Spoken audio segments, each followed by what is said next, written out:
వేదికను అలంకరించిన పెద్దలకు అందరికీ నమస్కారం.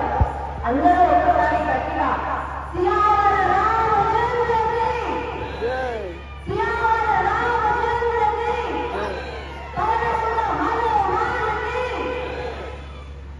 నేను యాక్చువల్గా చదువులకు పెళ్ళైకి వచ్చిన తర్వాత కంపల్సరీ దసరా రోజు రావణ దహన కార్యక్రమం చూడడానికి అని చెప్పి ఇదే గ్రౌండ్కి వస్తుంది. అక్కడ ఎక్కడో వెనకాల నిల్చొని చూస్తుండే సేమ్ ఇప్పుడు అక్కడ పిల్లలందరూ ఉన్నట్టుగా నేను కూడా ఆలోచిస్తుంది. ఎప్పుడు అయిపోతుంది రావణ దహనము, అయిపోతే ఇంటికి వెళ్ళిపోతుంది కదా అని చెప్పి. ఇక్కడ ఉన్న వాళ్ళందరికీ కూడా నాకు అర్థమవుతుంది.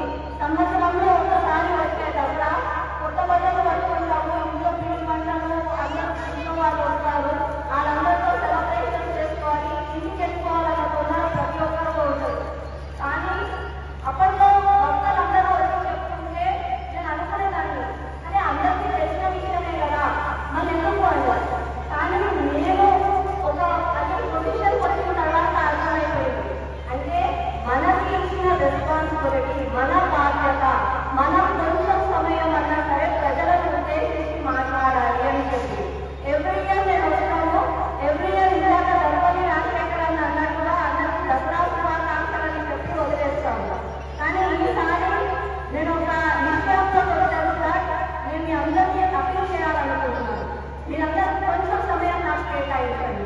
ముఖ్యంగా చిన్న పిల్లలందరూ ఒక్కసారి గట్టిగా జై శ్రీరామ్ అందరూ కొంచెం సేపుగా మాట్లాడండి. ప్రతి సంవత్సరం మనము రావణ దహన కార్యక్రమం చేస్తాం. ఎందుకు చేస్తాం? ఎక్కడో యుగంలో మన సీతమ్మ తల్లి ఎత్తుకుపోయిన రావణునికి శిక్ష పడాలి. ఇంకా ఈ యుగంలో కూడా ప్రతి సంవత్సరం మనం ఎందుకు దహనం చేస్తామంటే ధర్మం ఎప్పుడు గెలవాలి, ఎవరు తప్పు చేసినా సరే శిక్ష పడాలి. అంటే అది ఏ యుగమైనా సరే అది గుర్తు చేయడానికి అని చెప్పి రావణ దహన కార్యక్రమం చేస్తాం. తర్వాత రావణ కులంలో కురుక్షేత్రం, కౌరవులు పాండవులు అన్నదమ్ములే, సొంత కాలేదే వాళ్ళు. తనైనా సరే మహిళకు అన్యాయం జరిగింది, కంపల్సరీ వాళ్ళ పైన అల్పం ఎత్తాల్సిందే, యుద్ధం చేయాల్సిందే, ధర్మం గెలవాల్సిందే అని చెప్పి శ్రీకృష్ణుడు చెప్పిన తర్వాత అర్జునుడు బాణం ఎత్తాడు, కురుక్షేత్రం నిర్వహించాడు, కౌరవులు అంతమాటాడు, ధర్మం ఆరోగ్యించింది. ధర్మం ప్రతిసారి గెలవాల్సిందే, ఏ కులమైనా సరే ధర్మం గెలవాల్సిందే. అది మనం గుర్తుపెట్టుకోవాలి. ముఖ్యంగా ఆ చరిత్ర మనం తెలుసుకోవాలి. ఆ చరిత్ర ఈ పిల్లలకు అందరికీ చెప్పాలి. చాలా మంది పిల్లలు పిల్లల ఫోన్లలో గేమ్స్ ఆడుతున్నారు, వాళ్ళకి చరిత్ర గురించి తెలియదు. చరిత్ర తెలియకపోతే భవిష్యత్తులో దాన్ని మనం వేసుకోలేము. చరిత్ర తెలిసిన వారే చరిత్ర సృష్టించగలుగుతారు అని అంటారు పెద్దలు.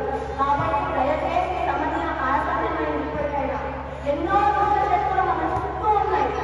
మొన్న కూడా యుక్రెయిన్లో, శ్రీలంకలో, నేపాల్లో, బంగ్లాదేశ్లో ఎక్కడ పడితే అక్కడ గొడవలు. కాబట్టి మన దేశం అక్కడ జరగవచ్చు. 800 సంవత్సరాల నుంచి చాలా మంది ప్రయత్నిస్తున్నారు, తనైనా జరగలేదు. ఎందుకంటే శ్రీరాముడు మన దగ్గర ఉన్నాడు. ఆ శ్రీరాముని ప్రతి క్షణం గుర్తు చేసుకుంటూ మనం అందరం ఒక్కటిగా ఉండాలి. ఒక్కటిగా అంటే ఏంటంటే నేను మనం అందరికీ చెప్తా, గడప లోపలది మతం, గడప లోపలది కులం, గడప లోపలది భాష, గడప లోపలది ప్రాంతం, గడప బయటికి వస్తే మనమందరం భారతీయులం. ఆ భారతీయ తత్వాన్ని మనం ముందుకు తీసుకురావాలి. ఏకత్వంతోనే ముందుకు సాగాలి. అప్పుడే మన దేశం ముందుకెళ్తుంది, ప్రపంచాన్ని చేస్తుంది. ఇక అన్ని పక్కన పెడతాం. కాబట్టి మనమేం చేద్దాం ఫ్యూచర్లో అంటే, మీరు రీసెంట్ గా చూడాలి, చాలా మంది తల్లిదండ్రులు ఉన్నారు పిల్లలని అమెరికా పంపించాలని ఆశపడుతున్నారు. కానీ అమెరికా ట్రంప్ ఏం చేస్తున్నాడు? టారిఫ్లు వేస్తున్నాడు, H1B వీసాల మీద ఏవో షరతులు విధిస్తున్నాడు. అప్పుడు మనం ఏం చేస్తున్నాం? భయపడుతున్నాం. ఆ